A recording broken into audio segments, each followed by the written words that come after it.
Chapter 6. Paradise. With a squeaky noise, the big doors started opening. The kids could hardly contain their excitement, but Uncle Louis insisted they stay calm. The tunnel ramp was only big enough for 2 people to walk side by side. It was dark to begin with, as there were only tiny lights along the floor to guide their way. The ramp sloped steeply upwards, and at the top, bright rays of light shone through. Uncle Louis led the children, breathing heavily as he tramped upward. Holding hands, Amy and Georgia giggled nervously. Small Charlie and timid, shy Milan were right behind them. Charlie started singing the new song, and soon most of the kids were singing Amy's song all the way up the tunnel.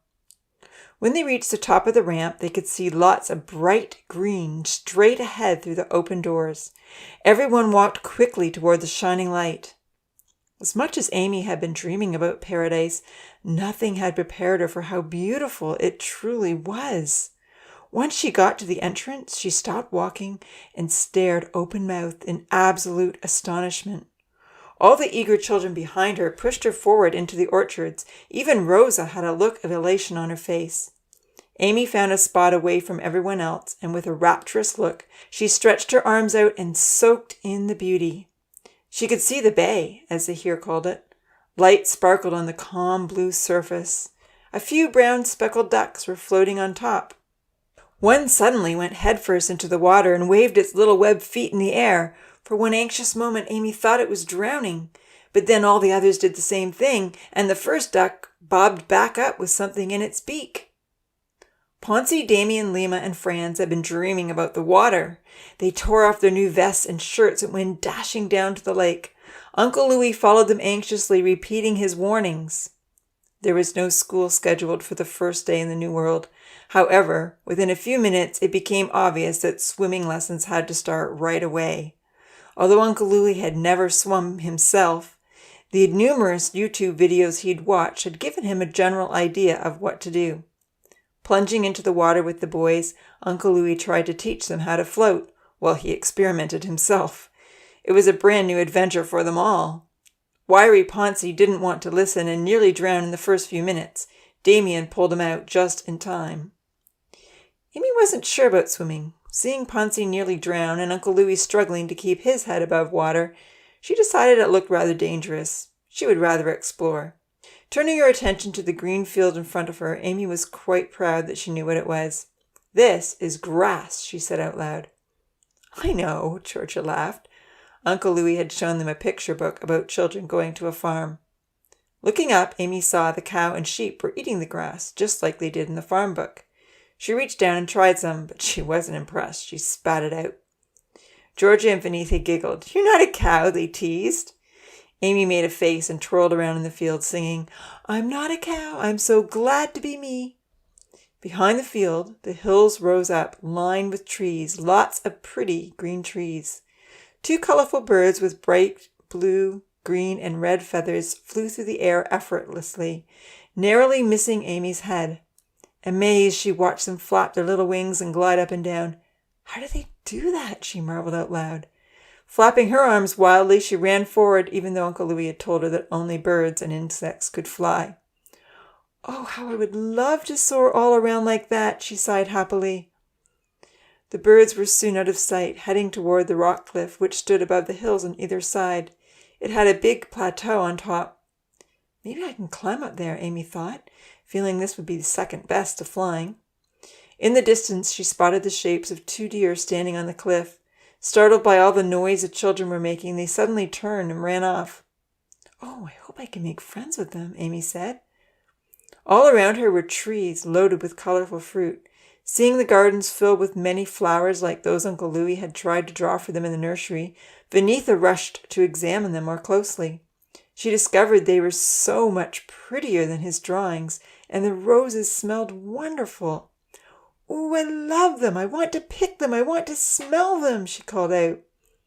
Amy rushed over to admire the colorful flowers with her friend. Charlie, Nancy, and a lot of the girls followed close behind her, laughing and shouting, rolling in the grass, picking the flowers, and touching every new thing. They were all so happy to be in the New World.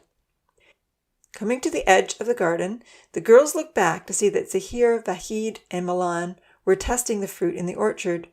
The sunshine gleamed on the boys. "Look how white Milan and Vahid are compared to Zahir," Georgia marveled out loud. She looked down at her own skin. "And I'm white too." Comparing arms, Amy decided she was golden. Santa clapped her hands and swayed her hips from side to side. "And I'm dark brown," she exulted. Vinitha laughed. "I'm right in between." "I love all the different colors that we are," Amy exclaimed. Together, Amy, Vinitha, Nancy, Santa, and Charlie explored the fields. They tried to catch the beautiful butterflies. They discovered 2 friendly puppies and a mischievous kitten in the meadow. Even a few sweet rabbits peeked out of the grass. Charlie fell in love with the small brown puppy with a white stripe down her muzzle. He picked her up and cuddled her. The puppy licked Charlie's round face and even his brown hair. He laughed out loud. "I'm calling her Maxie," he told the girls. "She's cute like you," Santa smiled. With a look of surprise, Charlie laughed again. "What do you mean?" "You're both small and you have cute faces," Santa teased. "It's a compliment," Amy assured him. "Okay," Charlie shrugged, rolling his eyes. "We're both cute," he told Maxie. Nancy picked up the little orange-striped kitten hiding in the grass. "This will be Ripple then," she said happily. Uncle Louis had read them a story about a puppy called Maxie and a kitten called Ripple. Unused to contact, the kitten hissed and stuck out her claws. "She's not so friendly," Nancy observed. For a minute she tried to keep Ripple in her arms, but the scratches deterred her from continuing. She let Ripple jump down and watched her run up the tree with the bright red fruit. "I'm going to make you like me," she promised the kitten. The other puppy saw Zahir and his friends eating the fruit and went bounding over to them. "A puppy!" Zahir called out eagerly. Kneeling down, he opened his arms wide and wrapped them around the wriggling golden pup. "Oh, I want him," he said. Charlie held up his puppy. "I called this one Maxie," he said. "What are you going to call yours?" Lifting the big puppy off the ground, Zahir was surprised that the dog wouldn't stop licking his face. He conferred with Vahid and Milan about names. Amy could hear them suggest, "Flicker? Goldie?" "Let's just make something up," Zahir said at last. "Let's call him Freddo." His friends laughed, but they didn't disagree. "We're going to call him Freddo," Zahir announced to the girls, lowering his puppy to the ground. He and the boys took off for the lake with Freddo right at their heels. Amy had noticed the fruit the boys were sampling. "Look at those pretty red things," she said. "Let's try them." Picking some for herself and her friends, they all tried them and were enthralled. "I think there are pears," Nancy remarked, "or was it lemons? Do you remember reading that book on fruit?" The red balls were sweet, juicy, and crunchy. "I think they are apples," Santa piped up. "Whatever they are, this is so much better than grass, or even Wonder Drink," Amy exclaimed. Santa did a little wriggling dance of delight. "I love them," she cheered. They all agreed. Vinitha looked up to see that Rosa, Tina, and Yuyan were climbing the hill nearby, and she dashed off to catch up with her friends. "Let's climb the highest hill," Charlie suggested excitedly, looking in the opposite direction and seeing there was already someone else standing on top. It took at least 10 minutes to reach the cliff, and even longer to climb, but with Maxie bounding eagerly behind, they finally reached the plateau. There was no longer anyone else on top, but they could see Kenzie walking up the rounded bare hill beside them. "We can see the whole world from here," Nancy said in awe. All 4 stood looking out across paradise. They could see all the hills and the farmland and even down into the forest. They could see clearly to the other side where Rosa, Tina, and Vinitha were exploring the hill near the tunnel entrance, beside the orchards and farmland. "I can even see the swimmers in the bay," Amy called out. "They haven't gone far," Santa observed. "Everyone is still close to shore." "Just to let you know," Charlie wisely informed Amy, "it's not a bay. Uncle Louis says it's a lake." "Oh," Amy replied, looking disappointed. "But lake doesn't rhyme." "Swimming looks hard," Nancy said. "I don't think I want to learn." "We all have to learn," Charlie reminded her. "Swimming is going to be our first school lesson tomorrow." Nancy made a face. Looking in the opposite direction, she was excited to see a large rectangular building. "Look, there's a store that Uncle Louis told us about." The store sat down in a valley beside a train track. As they turned to look, a sharp whistle made them all jump. The train was coming in. "Did the train make that noise?" Amy asked. "Of course," Charlie replied. Nancy clapped her hands together eagerly. "I wonder what's on it," she called out. "Let's go see," Santa cheered. Picking Maxie up in his arms, Charlie ran down the hill with the girls. Built out of wooden building boards and hot glue, the store was fairly long. It had a slanted roof that covered the large deck all around. They couldn't get inside as the doors were locked. A sign on the window said, "Storekeepers needed." The children looked inside the window. There were many shelves full of items. There were lengthy wooden planks and plenty of toothpicks and blue tack, just like they had used in the nursery to make forts. Charlie pointed out the wooden box filled with fruits and vegetables, just like they had seen in the picture books. "Oh, I would love to be the storekeeper," Nancy exclaimed. "Really?" Amy asked, looking up at her friend in surprise. Amy did not want to be stuck inside a building every day. Yet eyeing her friend thoughtfully, she recalled that Nancy loved to organize things. Tall and sturdy, with her long brown hair tied back in a tight braid, Nancy wore a plain white dress devoid of ribbons. "I think you'll make a very good storekeeper," Amy said. Charlie and Santa agreed. Quite certain that she would, Nancy clapped her hands together. "Yes," she agreed. "It would be so fun to keep it all tidy and hand stuff out to everyone." "Let's look inside the train," Charlie suggested. The girls looked at him uneasily. "Should we?" Amy asked. "Why not?" Charlie replied. The train doors slid open easily. Inside were all the little beds from the nursery piled high with everyone's belongings. "Where are we all going to sleep tonight?" Charlie asked suddenly, his blue eyes full of concern. The girls looked at him blankly. They hadn't given this any thought. "Maybe we should find a place," Nancy suggested. "Then we can set up everyone's beds and have them ready." "Good idea," Charlie agreed. They looked around for a cozy place. "How about in the meadow?" Charlie said. "Oh, yes," Santa agreed. "But the cow might step on us," Amy objected. "Down by the lake might be nice."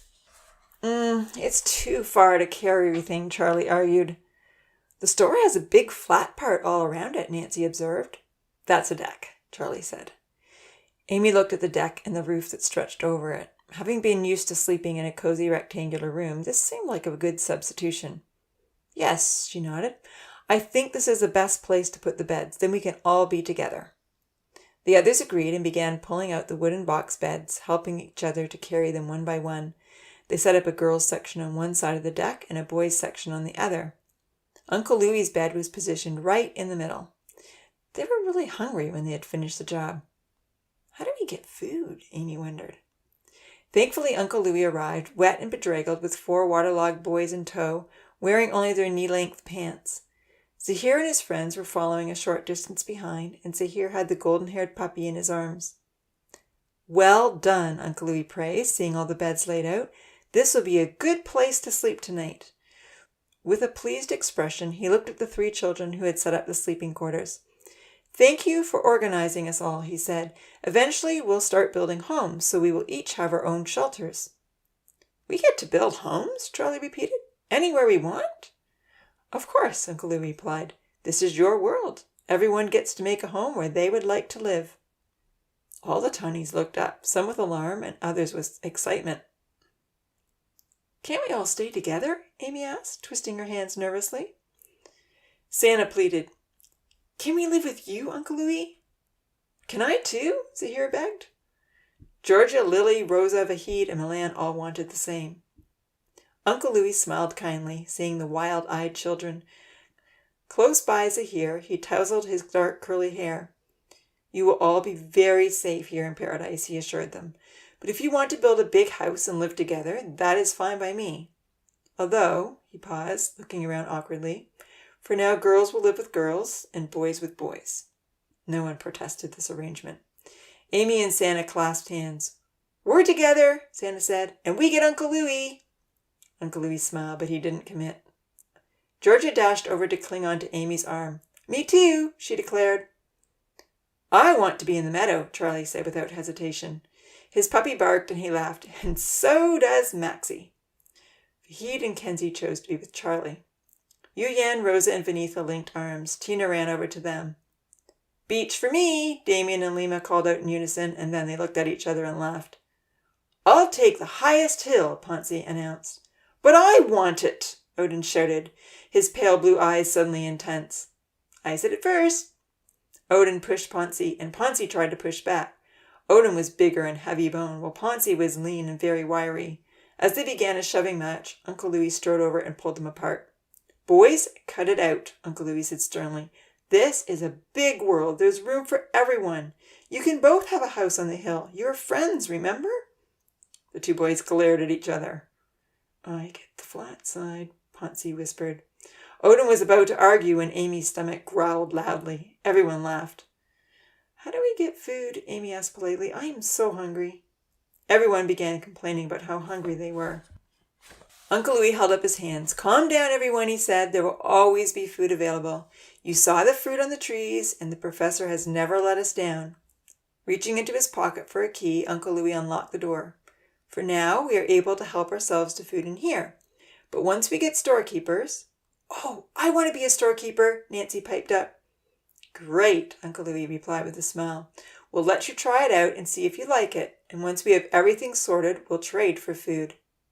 "What does that mean?" Ponzi asked. "You will all need to bring something to the store to trade for meals and whatever you need," Uncle Louis clarified. "Like what?" Damien asked, shaking back his wet, straggly blonde hair. "What would we bring?" "Well, if you want to live by the water," Uncle Louis replied, "then you might like to catch some fish and bring them to be cooked for breakfast, or to trade for fruits or vegetables." "I want to grow vegetables," Charlie smiled proudly. "So maybe I'll trade my vegetables for breakfast fish?" "Exactly," Uncle Louis replied, leading them all into the store. "Or someone could pick some flowers or make some furniture. There's even a little bakery here in the store, and somebody might like to learn how to make bread. We will all find something that we can do well and use that to trade." "What will you bring?" Ponzi asked Uncle Louis. "My work is to look after all of you and teach you school lessons," Uncle Louis chuckled. "So I will trade work for food." "Oh, this looks fun," Amy called out, walking around the kitchen. It was a square room with gleaming metal shelves and counters equipped with bowls and spoons, bags that said flour, and several other supplies. A large metal sink sat in front of a big window that looked out toward the treeless hill. The sink had taps, and Amy ran over to see if water would come out. It did. The taps worked just like they had in the nursery. A tall metal box was positioned against a wall. It had a big door that opened and several black knobs. On top were 4 round black spirals. "That is the oven," Uncle Louis told her. "We will be able to bake our bread in there." "What does bread taste like?" "I'm not sure," Uncle Louis laughed. "But I've heard it's something we will want to eat every day." Then Ponzi saw the Wonder Drink machine behind the store counter and bounded over. "Hey, Wonder Drink is here!" "Yes, for a little while longer you can all have Wonder Drink," Uncle Louis said, quickly walking over to stand in front of the machine before Ponzi could help himself. "But first, everyone needs to try at least one delicious vegetable or fruit." Suddenly he remembered something important. "Actually, now that we are in the real world, we must always wash our hands before we eat." "Why?" Ponzi asked. "Because we may have touched something like dirt or harmful bacteria that can make us sick if it gets into our mouths. You don't want to get sick. You'll feel awful. So go wash your hands with soap and water. Use the sink here or the one by the outhouse." There was a mad dash to the kitchen sink. The outhouse was much further away. Everyone washed, although some did it more carefully than others. When Amy's hands were clean, she picked up a carrot and bit into it. "Ooh, it's so crunchy and sweet," she said. All the other kids chose from the wooden box, and almost everyone chose more than one delicious treat before running over to get their cup of Wonder Drink. Fahid couldn't get enough carrots. Having filled up with nourishment, the children ran outside to continue their exploration and pick the best spot for their future home. Soon the remaining stragglers heard that food was to be found in the store, and they came running in to get lunch. Amy, Georgia, and Santa found the outhouse, which was another wooden building tucked in at the base of a forested hill. There was a girls' side which said "girls" very clearly, and a boys' side that said "boys." Just like in the nursery, each side had a couple of small private rooms with a round hole and a smooth plank. The holes went way, way down. Opening all the doors on the girls' side curiously, Amy found the third door open to a shower. She turned the taps and found it worked just like the one in the nursery. Drenched, she came out, told her friends, and then, of course, they too had to try it. Outside the outhouse, attached to the wall, was a large metal sink with running water and soap. After using the new outhouse and washing their hands, the girls explored paradise for the rest of the afternoon. It was so exciting to dip their toes in the lake, to feel the sand, climb the trees, pick the flowers, and stand up high on top of the hills. As the three girls tromped through the orchards, eating apples and talking about where they might live, Amy confessed, I hope Uncle Louis decides to live with us. Let's build a really big house with a room just for him. Xana and Georgia agreed. I'm glad we're all sleeping on the deck tonight, Xana added. I hope it takes a long time to build houses. Georgia was glad as well, but she was also intrigued about living together. When we do build a house, she prodded, where do you want to build it? How about in the meadow with the beautiful gardens all around us, Xana suggested, waving her arms toward the farmland. I was thinking the hill might be nice, Georgia said slowly. Not Odin and Ponce's hill, but a smaller one. Yes, a hill, Amy nodded. Then we can wake up in the morning and look across a sparkling lake. Georgia laughed. And see what is going on all across paradise, she added. Which hill? Xana asked. Amy stood still and looked toward the hills. The tallest hill in the middle had already been claimed by Odin and Ponce.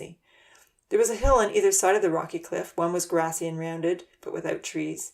The other was forested and close to the lake. It wasn't hard to choose. Let's try the hill with the forest, she suggested. When they climbed to the top, Lily and Dia were already sitting on the grass admiring the view. Do you want to live with us in one great big house? Georgia asked. Sure, Lily replied. Only if I get a room of my own, Dia insisted. Of course, Georgia agreed, her green eyes glowing with the idea. We'll all have our own rooms, but we'll also be together. The girls ran around on top of the hill looking for the best place to build. They considered several spots. Near the edge of the hill on the large clearing, on the side of the hill in the trees, or right on top and far from the edge, or on the other side which looked out towards the store. Eventually, they settled on the very top, far from the edge. We will have a great view of the lake and the pretty gardens, Amy raved. This is exactly where I want to live. Hey, look, there's Zahir and Milan, Georgia pointed out. I think they are picking a spot near us. Amy looked out in the direction Georgia was pointing. The boys were standing in the trees not far away. She saw Zahir's puppy, Fredo, looking up at her, wagging his tail. I guess they want to be cozy in the forest, she surmised. How nice. They will be our closest neighbors. They'll have almost the same view of the lake, Lily observed. By the time everyone returned to the store to get their wonder drink that evening, they all had ideas of where they wanted to live. Most planned to live in groups of 2 or more, and everyone was happy with their choices except for Odin and Ponce. They were still arguing about who would get the flat part of the cliff. You should build a house together like the rest of us, Zahir remarked to Ponce. Odin stamped his foot. No way! Ponce shrugged. I'm not sharing a house with him. He snores. Uncle Louis made a suggestion. If you both want the flat part and you don't think you can share a house, then we will set up a contest to win it. Why not see who can pin the other to the ground for the longest, Odin said, folding his arms across his chest. That's a good contest. It's not exactly a fair contest, Uncle Louis smiled. Come up with a fair suggestion that won't hurt anyone and I'll consider it. After a dinner of wonder drink, the sky began turning the most fantastic pink and purple colors. Most of the other tinies were tired out and snuggling into their small beds, but not Amy. She had enjoyed her day so much that she longed to express her happiness. As she climbed the hill that she and the girls had chosen, she kept looking up at the sky in awe and occasionally stumbling over little stones and plants she didn't see. Uncle Louis had showed them a sunset in a book, but the colors she saw above surpassed her expectations. However, she hadn't expected the black crisscross pattern. In the book, the sky had been an uninterrupted expanse, and Amy didn't know that she was inside a house of glass. Oh, I wish I could thank Evan and the professor, she whispered as the pink became even more intense. She wondered if Evan might be looking into the nursery windows, and for a moment she imagined herself running back down the tunnel to thank him. But she knew the tunnel doors were closed tight. Will I ever see Evan again? She asked herself wistfully. I should have asked him that question yesterday. Looking up again at the glowing crisscross sky, she walked right into a tree branch. Undeterred, she pushed it away. What does the professor look like? She thought. Will I ever meet him? He's the mastermind of paradise, she marveled. In her mind, she could picture Evan well, but the professor was just a blank spot with a very important label. He must be so incredibly amazing to make this beautiful world. I would love to meet him. She sighed and asked herself, how do I thank them? When she reached the top of the hill and stood where her house was going to be, the colors faded and the sky turned a deep blue. To her amazement, little white lights flickered on and off all around her. Fireflies, she said in awe. They are real. Down below in the lake, the loons cried out. Their stirring cry made her thankfulness overflow. Oh, if only I could give Evan a hug, she thought wistfully, her hands folded together over her heart. I want to tell him I love paradise. A little tune began blossoming inside.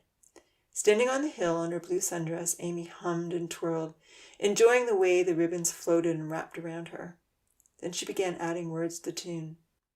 I just want to say thank you for today and every special way you have made the bay and places for us to play. I love you all away. Once again, the song came together really well until the last line. She wanted to end with, thank you for the world, but Zahir is right, she considered. The last line needs to rhyme with all the others. Up on the hill, as the light faded, and she could see the large luminous moon appearing in the sky, Amy tried over and over to get the last line right. Finally, she decided to sing, Thank you for the world. Thank you, thank you, thank you for today. It changed the rhythm a little, but she felt it expressed the deep gratitude that was in her heart. I love you, Evan, she declared, holding her arms up to the sky. And you too, Professor, she added wistfully, just in case they were listening. I just love, love, love this wonderful world you've made. Amy was unaware that the professor and Evan were sitting together on the other side of the frosted glass with tears in their eyes. Little Amy's song was the perfect ending to the delightful day they had spent watching the Tinies discover paradise. They had heard every comment and squeal of happiness through the microphone hidden under the school roof. The new world was as perfect as they had hoped, and neither one of them had anticipated such a grateful song. Ooh la la. Not bad for a 10-month-old, the professor murmured gruffly to Evan. She has a lovely voice. Not bad at all, Evan whispered, taking another picture on his phone. It just makes everything we've done so worthwhile. What a sweetie. She is a special child, the professor smiled proudly. And while she is the only one who has actually said thank you, it's been so rewarding seeing all the delighted looks on everyone's face. I'm glad you took hundreds of pictures. Today was certainly worth every year of research and construction, Evan added softly as he scrolled through his photos. Even giving up your entire summer vacation? Best summer ever. Good. I'll see you in the halls tomorrow. Yes, you will, Evan replied quietly, rising from his chair and stretching his tall frame. So far, it looks like everything is working well, but I'll try to check on things in the morning. Louis can reach me if anything goes wrong, Professor Lemans reminded him in a hushed tone, pulling out his cell phone to look at his messages. Don't worry too much if you can't get in before your classes are over. Okay, I'll see you tomorrow, Evan smiled. He turned back for one last look into the dome. Little Amy was making her way down the hill in the moonlight to the small wooden beds on the deck. Good night, children, Evan whispered, knowing full well that they wouldn't and shouldn't hear him. Willie was happy to see them in paradise. He was sad he could no longer communicate with them directly. Have a nice sleep, everyone, he said softly. Checking the monitor to ensure there was no one around in the staff parking lot, Evan took the easy one-way exit. Accessible only to them, it was the quickest way out of the paradise room, bypassing all elevators, locked doors, and time-consuming key codes. Had there still been a number of people milling about the cars, he could have chosen to exit through the viewing hall, coming out the professor's private door. But at night, the one-way exit was the easiest.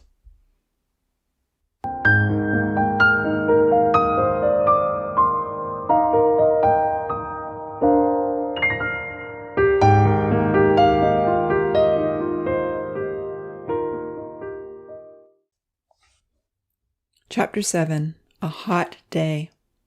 It was a hot day in southern Ontario. The week had been the hottest on record for September. In the biosphere, the giant air conditioning units were working overtime to keep up, especially in the Arctic Dome. The seals and the polar bears were spending most of their time in their aquariums, separated by a strong glass wall, as their artificially created snow had melted completely. On that first day of the semester, many of the university students were talking about the heat. "It's not much better in here than it is out there," one student complained, wiping sweat from his forehead. "It's 14 degrees better," the professor replied, having already checked the indoor and outdoor temperatures. "Then it must be 50 degrees out there," a female student estimated. "We should get another day off to go to the beach, just to survive." The professor chuckled. "No, it's only 37 degrees outside," he told her. "If it was 50, the university would be shut down and we would all be in danger of heat stroke and death." He then launched into his favorite side issue. "This is our world," he told the 200 students sitting in his class. "This is one of the life-threatening problems that you will need to address in the future. Our world is spinning out of control. The extremes of temperature are just one indicator of all that is going wrong with our planet. Due to excessive pollution, fossil fuel emissions, and irresponsible stewardship, we have brought many of these problems on ourselves. We need to do all we can to turn our world around, or future generations may not be able to survive." A red-haired student put up his hand. "Yes," Professor Lemans acknowledged. He didn't know everyone's name just yet. It was only the first day of Foundations in Molecular Biology and Genetics 101. "Isn't it God's world, sir?" the young man asked. A light sarcastic laugh escaped the professor and rippled across the classroom. "God's world?" the professor repeated, his dark eyebrows raised in a skeptical fashion. "Surely if there was a God, then he would be doing a much better job controlling the conditions of this planet. The environmental conditions of the last 20 years indicate to me there is absolutely no higher being watching over us. Or if there is," he mumbled to himself, "he doesn't care much about his creation." The arm of the redhead went up again. "Yes," nodded the professor. "But, sir, as you said, it's man's irresponsible stewardship that is to blame for many of the life-threatening problems that we face. And God has promised to intervene in the future to make things right." "Well, when he gets around to intervening, perhaps a few more will join his cause," the professor acknowledged. Seeing a number of hands go up, the professor decided to terminate the discussion. "I highly recommend my book on this subject," he said. "There are a few copies of Faith or Fact, An End to Delusion in the Rainforest Library, and plenty of other very helpful resources on this topic. Make good use of them. A good scientist doesn't ever allow bias to cloud his investigations. He explores all the evidence before making any conclusions." "I've read it," another student piped up proudly. "It's good. Scientists make decisions based on evidence, not faith," he scoffed. Just one second," Seth argued. "Faith is based on evidence." "Not according to my dictionary," the professor retorted. Having Googled the word faith, he read the definition: "A belief not based on proof." A female student put up her hand. "When I Google faith, Cambridge Dictionary says a high degree of trust or confidence in someone or something." Seth nodded. "The Bible defines faith as persuasion," he stated. "Faith is a well-grounded assurance of that for which we hope and a conviction of the reality of things which we do not see." "Ooh la la, I've never heard of that definition," the professor laughed. "Did you make it up?" "It's the Weymouth translation of Hebrews 11 verse 1, Seth smiled.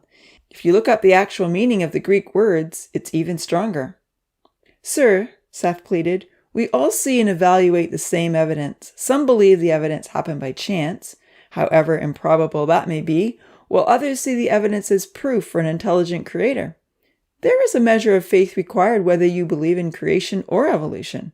Neither theory can be fully proven by scientific experiment, so both are better described as theories of history, not science." "Enough of this," the professor frowned. "We're all here today," he stated, "to take a look at the remarkable abilities of the cell to divide and reproduce." Continuing on without any further interruptions, the professor began the new university semester, sharing some of the remarkable discoveries and advances by researchers all over the world. He was teaching a very important foundational course, one that would lead many of his students on to various scientific careers. It was a long, hot, sweaty day that first day back, and the professor wasn't used to teaching full-time. In the last 4 years, he had taken a lighter load of classes to give himself more time to research and build Paradise. Now that his new world was up and running, he had resumed a full teaching schedule. Evan was also very busy, hoping to finish his master's degree in 3 semesters. They met at 4 o'clock in the Reptile Cafe to check on the tinies. The professor was pleased to see that Bert was basking on a rock near the waterfall, while the turtles lazed in the water. Timbo had been shipped to the pet store. "How have you survived the day?" Evan asked as they walked along the mirrored hall. Howler monkeys and the noisy macaw called out to each other from their well-designed habitats. "I hear this heat wave will break tonight with a bank of thunderstorms moving in." "That's a relief," the professor sighed, wiping sweat from his forehead. Instinctively, he looked around to ensure they were alone in the hallway. "Did you get my message?" Evan asked, automatically doing the same check as he pulled out his cell phone to press the green arrow. Patting the pockets of his white lab coat, the professor suddenly realized his phone was missing. No, I did not," he replied. "Maybe I left my phone in the Paradise room this morning. Sure hope it's not at home." "Oh, routines," he sighed as they both positioned themselves in the drop square. "It takes a while to readjust." As soon as Evan pressed the green arrow app, the 4 dropped away below their feet. Evan and the professor were lowered quickly down to the heavy metal door. "I have a question concerning the rate of mutation based on radiation damage," Evan said, as the professor typed in the code on his door. "I know there's a fine balance between the amount of DNA damage and repair versus the death of the cell. What have you found in your research?" The professor launched into a detailed reply as he and Evan walked through the empty nurseries and took the elevator up. They stepped into his private room, housing the newly functioning domed terrarium. "Whew, it's hot in here," Evan remarked. With a jolt, the professor noticed that Paradise looked quite wilted inside. For a moment, he didn't see any of the children anywhere. In a panic, his eyes raced to the lake, and with relief, he saw many heads in the water with Louie. The animals were lying along the shallow shoreline. Racing to the side panel, he checked the conditions inside. The temperature displayed 45 degrees Celsius inside the dome. In the large glass Paradise room, the temperature had climbed to 40. "Salors!" the professor called it fearfully. "This is not supposed to happen. Check the air conditioning unit." Without a word, Evan rushed to the computer desk and took a seat in the big padded chair. "Why didn't Louis message me that things were this bad?" the professor expressed anxiously, as he pressed the blue button on the wall to engage the rainmaker, and then the white button to do an immediate and complete air exchange. "Your phone, sir?" Evan reminded him, hastily entering the important password 0suffering66 to check the controls. "Right. Who would have thought there'd be an emergency on the very first day?" Evan began troubleshooting, searching the main computer control system.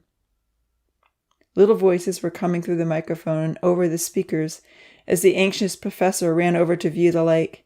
He wanted to ensure all the living creatures had made it to the water. Since they were in a group and he could only see heads, it was hard to discern who was talking. "It's so hot," a little voice said, which sounded like Yu Yan. "When can we get out of the water, Uncle Louie? Will it be hot like this every day?" "I want to go back to the nursery. I don't like the sun. I want it to go away. I don't want to do swimming lessons any longer." He was sure the voice was Amy's. "I'm hungry. When can we get food?" He was almost certain this came from Zahir. "Does the professor want us to be this hot?" The last question startled the professor as he counted all the heads bobbing above the surface.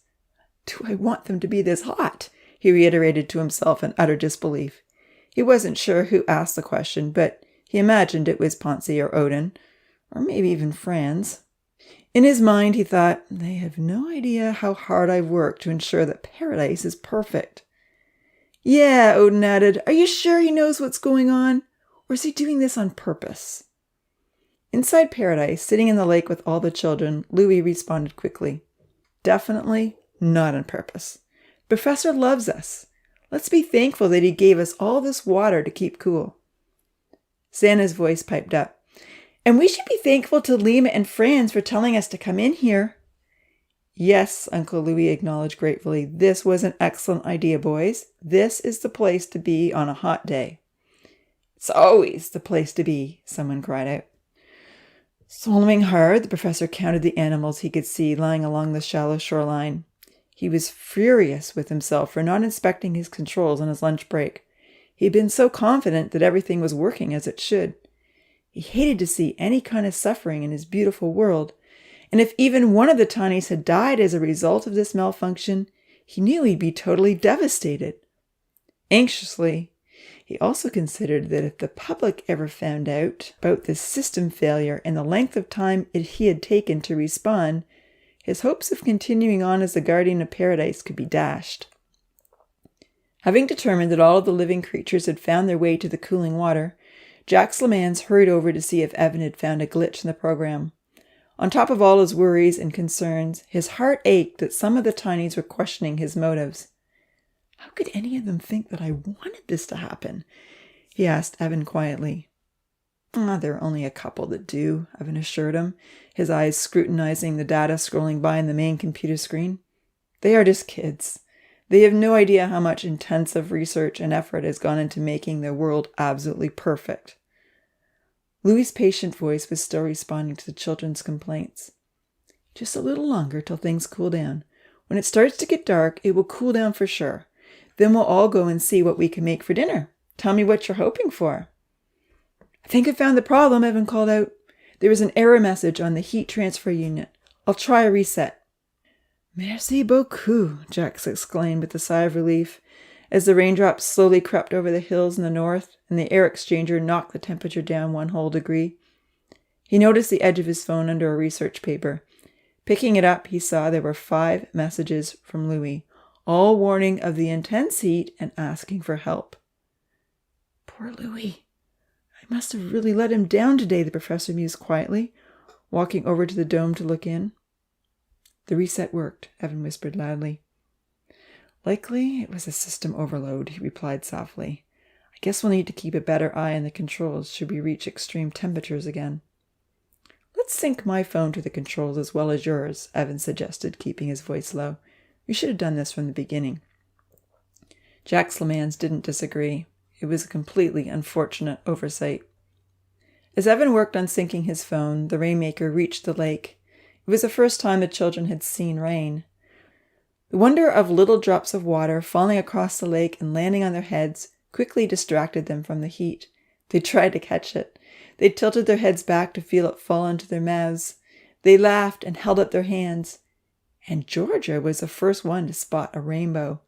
Look in the sky, she shouted. Those are the most beautiful colors, and it's right over our hill, girls. It's a rainbow, Uncle Louis told them. The sunlight is refracting through the water droplets in the air. Let's go find it, Zahir shouted, charging out of the lake, his dark wet curls bouncing against his drenched shirt and spraying water in all directions. Frito, his golden-haired dog, bounded after him. Vahid and Milan followed close behind. With that, most of the children raced toward the beach in search of the elusive bow. Louis let them run, knowing the professor was now responding to the emergency. Already, he could feel the cooler air coming in. The rain collected on the plateau and began cascading down the rock cliff. Evan and the professor chuckled as the awestruck children marveled at the stream of water falling down the rock face. They watched them sprint along the riverbed, following the gurgling brook racing toward the lake. The dreadful heat was soon forgotten as the plants began to revive and the beauty of rain refreshed the new world. Look, Santa called out to Charlie, with her hands around some nodding pansies. The flowers are bright and cheerful again. They look so beautiful when they're happy. Children love the rain, Evan observed, watching Amy, Zahir, and Georgia prance around in the waterfall as it cascaded down the rocky cliff. Maybe we should program the Rainmaker to come on once a week during the day.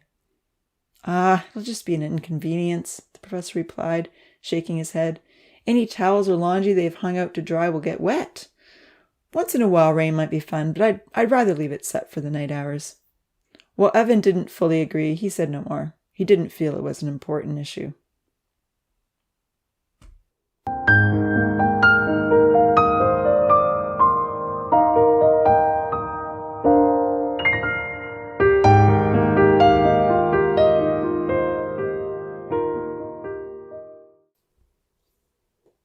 Chapter 8. Building Homes. The first glorious week in paradise was filled with morning sessions of school and learning how to swim, which was only going well for 3 of the boys. In more successful fashion, other tinies were learning how to bake bread, plant vegetables, feed the animals and birds, and most were looking forward to building houses in the afternoon. The tinies liked the idea that they could choose where they wanted to live and what kind of house they wanted to build, even though some found it distressing to think of sleeping far away from Uncle Louis. Little by little, he was assuring them that they would be perfectly safe and that it would be fun to live with their friends. So far, all of the children remained unaware that at night Uncle Louis would wait till they were all asleep in their wooden beds on the store deck, and then he would silently slip off to the hidden cave. The cave was concealed in the hill nearest to the lake, which had been aptly named by the girls Rainbow Hill. The first time the children had seen the rainbow, it did seem to be attached to the slopes. This night, as always, when Uncle Louis was certain they were all asleep, he slipped away from the store deck. He was thankful for a little moonlight that helped him find his way in the dark, past the outhouses, and into the narrow valley between Rainbow Hill and the tall cliff next to it. About 50 more strides took him to the secret entrance. Hidden behind 2 fast-growing spruce trees was what appeared to be a very heavy and large rock.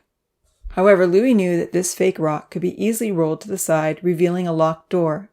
There was only one key to this door, and Louis kept it safely with him at all times. Another key opened the store, and that key had been given to Nancy. Inside the cave, the office room was powered by electricity. There were only 2 places in the giant terrarium where electricity was available, here in Louis's office and in the store. Inside the small cave office, a smartphone was attached to the wall. The phone was taller than Louis. Ever since Louis had been old enough to figure things out, the professor had given him access to a phone. It was through sites like Google and YouTube that Louis had received most of his education. Every day, the professor had assigned Louis videos to watch, beginning with the alphabet all the way up to simple math and reading. It was a system which had worked well for the first tiny, given that he was a diligent, studious individual who wanted to learn. In the private room attached to the nursery where Louis had lived for 4 years on his own, the smartphone had been an important access to learning and mental stimulation when the professor was busy with other matters. However, the professor wanted a different experience for the tinies in paradise. He had seen many university students who couldn't live without technology and spent a great deal of time with a digital device in their hands. The professor wanted the tinies to learn by experimentation and to enjoy the elaborate world that he had created. After all, he had texted Louis, there's no point to going to all the trouble of creating such a remarkable environment with so much to discover and invent if the tinies are going to spend all their time staring at a screen. Therefore, the smartphone is to remain a top-secret instrument for your use alone. It was here, in this cave office, that Louis escaped at night to communicate with the professor and research ideas on the internet. Right now, he and the children needed to learn how to build homes, and he was thankful for the YouTube videos demonstrating the construction of simple and elaborate homes using building boards and glue guns. Most of the children were eager to build their own homes, and so Louis had put all the children's names into a big jar. He told them that whichever name he drew out each week would be the one whose house they would build as a group. Uncle Louis knew it would take a team effort to build each home, and he thought it would be more fun to construct the houses together. Just after dinner that night, they had picked out the first name, and it was Santa's. "I want to live with Georgia, Amy, Lily, and Dia," Santa had proclaimed, clapping her hands and doing her dance. "Are you all happy to live together?" Uncle Louis had asked, looking at each one. "Yes, but we will need a really big house so that we can each have our own room," Dia had insisted in queenly fashion.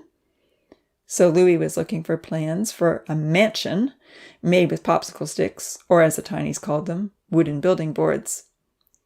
There were several ideas on the internet. He settled on an attractive design with a blue roof.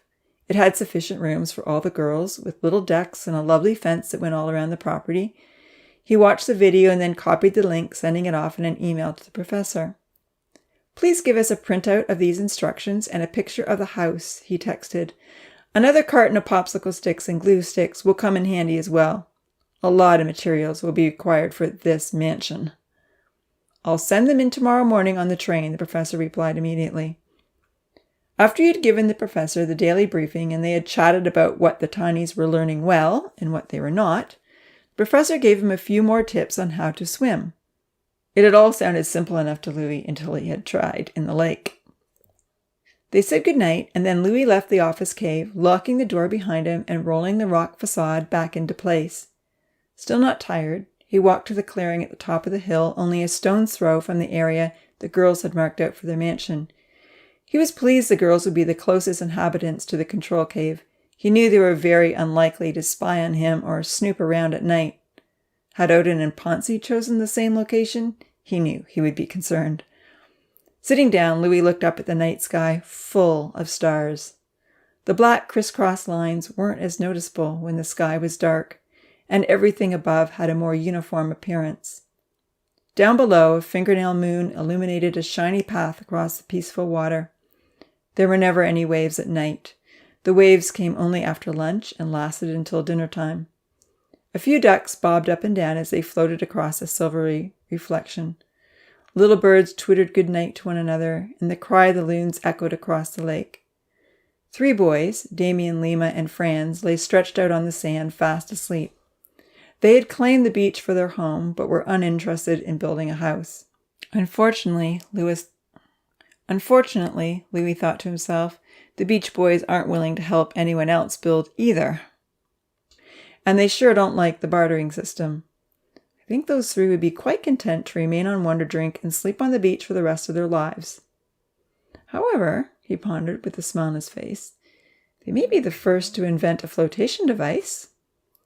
In the last few days, the Beach Boys have been trying out different free products from the store and discovering various ways to use them. When the houses were done, Louis planned to give them the pattern for a boat.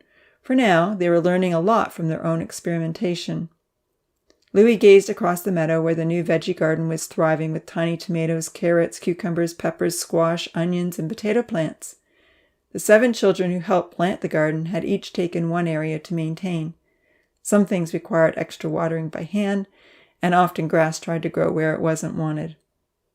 Having been inspired by some of the garden designs that Professor Lemans had sent in on the train, Santa, Yuyan, and Vanitha made trellises for the tomatoes to climb on, and were putting up a stone fence to keep out the rabbits and sheep.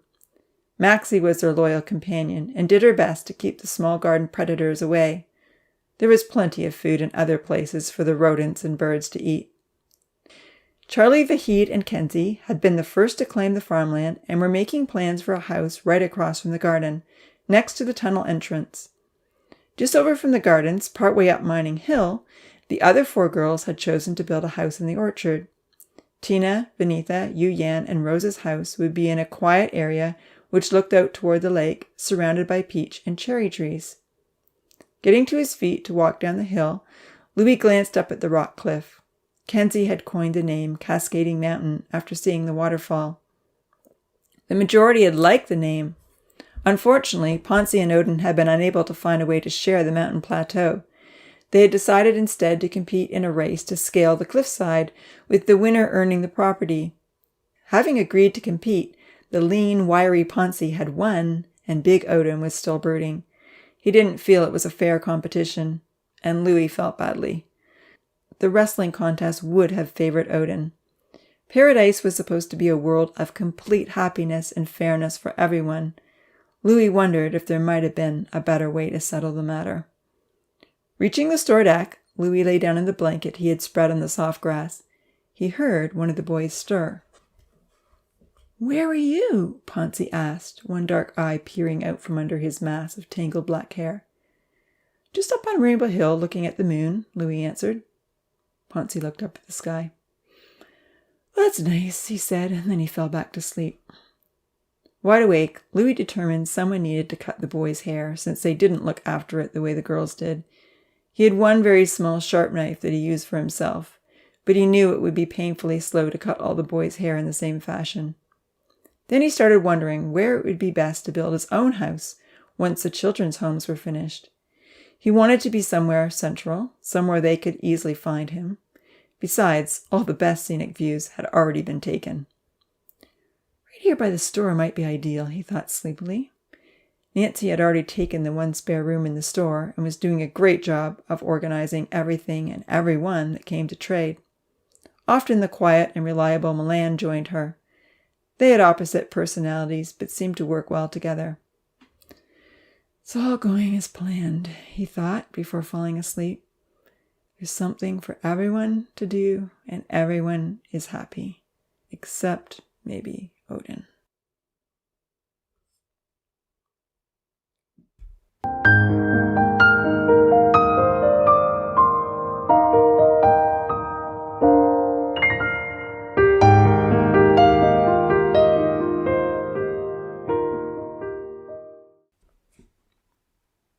Chapter 9. The Half-Price Sale. Alone at a table for 4 in one of the local French restaurants, the professor finished his crêpière Suzette, savoring every last delightful caramel-coated apple slice folded into the delicious dessert. He didn't eat out very often, but today was his birthday, and hardly anyone knew. Years and years ago, he and his wife would have gone out for dinner and talked about the places they wanted to visit and the big plans they had to adopt a multicultural family. But that was before the accident. Licking the last bit of caramel off his spoon, the professor sadly pondered the fact that he had just turned 55. 10 more years to retirement, or maybe 15 if I'm still up for it, he thought. What have I got to show for my life? No family, not many friends, just a devoted student and a whole world of tinies who don't know my birthday or really anything else about me. As much as the professor told himself that paradise was primarily a scientific experiment, he had always dreamed of having a big family. Wendy and he had hoped to have a couple of their own and adopt a few from third world countries. However, many years of building careers, several miscarriages, and finally, the accident had shattered all his hopes. Professor Lemans did have some relatives. His favorite aunt had sent a card right on time, like she always did. He had a few cousins in France and one in Quebec who had Facebooked him with a bon anniversaire post that morning. However, his own beloved parents had died in a tragic car accident 15 years earlier, leaving him the enormous inheritance earmarked for scientific development. A cricket chirp sounded, and the professor checked his phone. There was a text message from his in-laws in Newfoundland. "Happy birthday, Jax! It's so sad that you're having your 55th birthday all alone. When you're all done this big project, we'd like to take you on a week-long vacation anywhere you'd like to go and make up for the last 5 years of busyness. We could even travel somewhere here in Canada, maybe the Rockies or here in the East if you'd like. Please let us know if you ever have a holiday you can share with us. With plenty of loving thoughts, Bill and Mandy." There was no doubt that Professor Lemans was feeling just a little glum as he paid the waiter and left a generous tip. "I've spent all my time and resources developing paradise," he sighed. "I hardly have any friends left, and I never take holidays." He passed the toy store where he had often purchased clothes and Barbie accessories for the tinies. With a passing glance at the display window, he noticed that the 70% discount sign on Fairy Petal clothing and accessories was no longer hanging behind the glass. "Bought it all 2 weeks ago," he chuckled. A little further downtown was a high-end garden shop with plenty of fall flowers and trees. On the sidewalk sat a bright orange sign which caught his eye. "Half price on fairy furniture," he read. "Ooh la la! I'll just have to check this out," he smiled, stroking his grey goatee. Building little fairy gardens had been the summer fad in Greenville, and now it seemed that all the supplies were on sale. Inside the Blue Moon Garden Center, which was always open late on a Friday evening, a large fairy furniture sign hung over a high wooden shelving unit. The professor picked up the tiny painted metal chairs and tables, beds and stools, and his dark eyes lit up. The tinies will be so excited to see all this useful and well-made furniture, he thought to himself. It's much better than anything they can make with wooden building boards. Walking inside the store, he told the cashier that he wanted to buy it all. "Certainly," she said, dumbfounded. It took quite a while to ring through all the individual pieces. "If you don't mind me asking," she said politely, "what do you plan to do with all this?" "It's just so charmant. Lovely," the professor told her. "I'm going to put these pieces in one of the biosphere displays. You might even get to see it one day." "Oh, I love the biosphere," she exclaimed. "Do you work there?" "Yes, I'm one of the professors," he replied. She looked at his face more carefully. He wasn't wearing a black suit or a white lab coat. "Oh, "You must be Professor Lemans," she stated in surprise. He nodded. "Then you are the most important professor," she exclaimed with a laugh. "I'll certainly look for the furniture. I visit almost every holiday with my family. We especially love walking around the rainforest at Christmas time. It's like taking a trip to the tropics." Smiling, Professor Lemans nodded. "Yes, my favorite too," he agreed. The cashier didn't ask any more questions. "Have fun," she smiled, putting the receipt in one of his bags. The professor walked out of the store with a large bag of gifts for his tinies, happier than he had been all day long. Instead of going home, he returned to the biosphere. There in the supply room, he loaded the train with as much as it could carry, which was only a quarter of the furniture he had purchased. Running down the supply room corridor and through the elevator entrances, Professor Lemans entered his private room, the Paradise Room. It was dark, but a little moonlight streamed through the clear glass above. He didn't turn on a light as he didn't want the glow to shine through the frosted glass around the sides and frighten the tinies. Instead, he walked over to the dome and looked inside. Louis was sitting on Rainbow Hill gazing towards the lake as he often did in the evenings. Damien, Lima, and Franz were asleep on the beach. All the other children were snuggled inside their beds on the store deck. The wonderful world looks so inviting. "I wish I could climb the hill and talk to Louis right now," the professor mused. "I'd like to tell him about the fairy furniture I bought, and I'd love to sit there beside him and ask how swimming went today and what the children learned. How I would love to live in Louis's world." Had the oldest tiny been in his cave office, the professor could have sent him a text that he wanted to talk. But there was no way to communicate outside the dome without the risk of the tinies discovering that they were being watched. One day he would tell them that they could be seen, but not until he was ready to put Paradise on display. Hoping that Louis might check his messages one more time before going to bed, the professor texted, "I found a good sale on furniture today. I'll be sending it in on the train early tomorrow morning. This first shipment is a gift for everyone. Please help to divide it up fairly. I'll be sending in 3 more shipments for the store with the usual trade system in place. Don't feel they need to trade too much for it. I want everyone to get the furniture they need." After sending the text, the professor went home to his quiet little condominium overlooking the river. There were no presents waiting for him, and no one had made him a cake. But his excitement over the gifts of fairy furniture made it difficult to get to sleep. As soon as the day began to dawn, Professor Lemans hurried back down to the biosphere. This was going to be the earliest train delivery yet, and he couldn't wait to see the joy on the children's faces.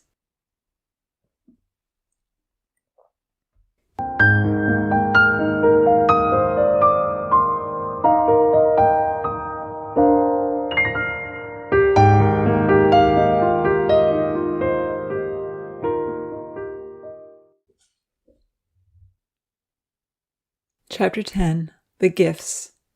In the supply room, the professor set the train in motion and then he raced through the secret entrances to watch the delivery take place in the dome. All the tinies were still asleep when the train whistle blew. Some of them startled in fright. Others raised their heads wearily with confusion. Louis was the first one up. As soon as they caught sight of the train coming in, the children rolled out of bed and raced down to the track to see what it was bringing in. Uncle Louis had received the text the night before and knew what was happening. He took charge. "All right, children, we have been sent a wonderful gift from the professor. This is furniture for your houses." There were squeals of delight, especially from the girls. Some of the kids started pushing forward to get to the train first. Those already in front began pushing the others back, and a fight nearly broke out. Uncle Louis stopped them. "We're going to do this fairly for everyone," he began patiently. "First, we're going to bring all the furniture out and set it up on a line on the grass. Then we will decide who gets to pick. Does everyone understand?" Mumbled agreement was reluctantly given. Opening the doors to the train, Louis let the children bring out the furniture. Piece by piece, it was brought out and set in place on the grass. A large metal, wicker-like couch with pink and white cushions was a favorite. 2 of the tinies carried out the couch, and all of the girls hoped to claim it as their own. A blue checkered hammock attracted the attention of the Beach Boys. When Uncle Louis explained how it was used, all 3 wanted it. Unfortunately, the hammock was the only item that Lima, Franz, and Damien bothered to retrieve. Everyone else continued unloading the furniture until it was out of the train. The very last piece was a white, sculpted double bed, which was carried out by Zahir and Milan. There was an uproar over the bed. Uncle Louis wondered how to divide the gifts up fairly. Everyone had been helpful, except, of course, the Beach Boys, but they had helped a little. They had carried one piece out. "Okay, everyone stand in a line," Uncle Louis said, motioning to the grass beside him. "Now, first of all, there is no need to panic. I want you to know the professor will be sending in 3 more train loads of furniture for trade. Eventually, there will be enough beds and chairs for everyone. Not only that, but if there are items you really like, we can try to make them from building boards." His words had a calming effect on the children. "Almost everyone was helpful," he began. "So any suggestions on how to make it fair?" Kenzie spoke up. "Let's put all the names in a jar, just like we did for the houses," he said. It wasn't an original idea, but everyone was in agreement. With her long blonde hair streaming behind her, Georgia ran off to get a pen and paper from inside the store. Kenzie found a jar. Together they worked to write all the names down, while the others craned their necks to inspect all the choices again without getting out of line. Franz's name was chosen first, most undeservedly, and to no one's surprise, he picked the hammock. Then Santa was next, and she chose the big white bed, which would come in handy for the 5 girls living in the mansion. "We can all fit in this," she exclaimed cheerfully to her future housemates. Georgia, Amy, and Lily nodded dubiously. Dia shook her head and reminded Santa that she needed a room of her own. The professor, watching silently and unseen from the other side of the dome, heard when Amy's name was called out and saw that she chose the pink and white couch. Gleefully, she danced around it. She was so thrilled. It made the professor very happy to see the tinies react with joy to his gifts. One by one, the children were called as their names were drawn from the jar, and they had their opportunity to choose a piece of furniture. Some of the children began hauling off their piece to the site they had chosen for their home. Rosa, however, let everyone know she was unhappy, complaining that the only chair left was green. "And I don't like green," she wailed. "It's not fair. Won't someone trade with me?" But no one else wanted to trade, and all that was left was a desk. Rosa didn't want a desk. It was now obvious that when the professor had loaded the train, he had miscounted by 1. Standing on the other side of the dome, he shook his head in dismay. Someone was going to be disappointed. "This isn't supposed to happen in paradise," he rebuked himself. "How could I mess up counting to 21? Although they had already collected their piece of furniture, Amy, Nancy, and Milan were still standing nearby, wondering who was going to miss out. When the second last name was called, Vinitha strode forward to pick up the one white desk still standing on the grass. Quiet little Yu Yan bowed her dark head and began to cry. There was nothing left for her. For a moment, no one knew what to do. The professor sent a text to Louis, even though he knew he wouldn't get it until he entered the cave later on that night. "Sorry about the miscount on the furniture. I will send in another piece right away." Walking over to the wall, intending to press the train reverse button, he was surprised to hear Amy speak up. "It's okay, Yu Yan," she said. "You can have my couch. Uncle Louis said the professor will be sending in lots of other furniture. I can pick something the next time." Rushing back over to look through the dome, the professor saw Yu Yan dry her tears and gratefully accept the pretty couch. Vahid offered to help her carry it over to the orchard. A wonderful feeling came over the professor. It surpassed the joyful feeling he'd felt when Amy had danced around the couch. Her compassion and willingness to share evoked a deep measure of love in the professor's heart toward her. She was moved by Yu Yan's tears, he pondered. She saw her friend's pain and acted generously. "And she believes me," he smiled. "She trusts I'll send in more furniture." He blew her a kiss, only of course Amy had no idea what the professor had done or how he felt about her. Then he ran to the wall and pressed the train reverse button. With its whistle blowing, the train began backing up. The professor raced through the open elevator entrances and into the supply room. He looked through the fairy furniture for something special and was delighted to find another couch with pink and white cushions. Placing this on the train, he was ready to send it back in when he stopped himself. "If I send the train in right away," he considered, "then all the children will know they're being watched." As much as he longed to give Amy an immediate reward, he knew it was better to let her faith in him hold strong for another day. With a sigh, the professor loaded up the train with as much furniture as it could carry, so that it would be ready for the morning. He sent Louis another text. Please make sure that Amy has first dibs on the furniture when the next train comes in.